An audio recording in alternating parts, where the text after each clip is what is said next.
আলাইকুম রহমতুল্লাহি ওয়া বারাকাতুহু। তো চলে আসলাম হচ্ছে রাতে আপনার দেওনা তরগাঁও ইউনিয়ন কাপাসিয়া গাজীপুর।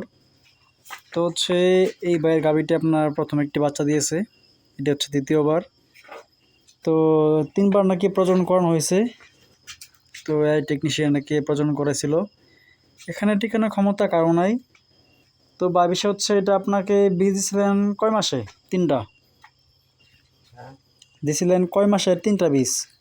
2টা দিছি। 2টা? হ্যাঁ, আচ্ছা, এক মাস পর পরে এটা কি আপনার কৃমির ওষুধ খাওয়ানো হয়েছিল? খাওয়ান নাই। বাচ্চার পরে ক্যালসিয়াম ভিটামিন দিছিলেন?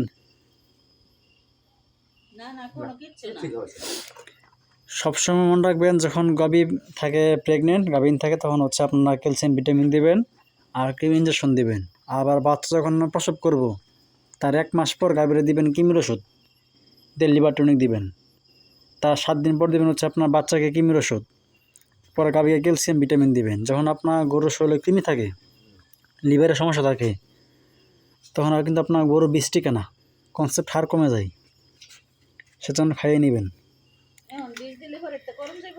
এখন হচ্ছে আপনার একটু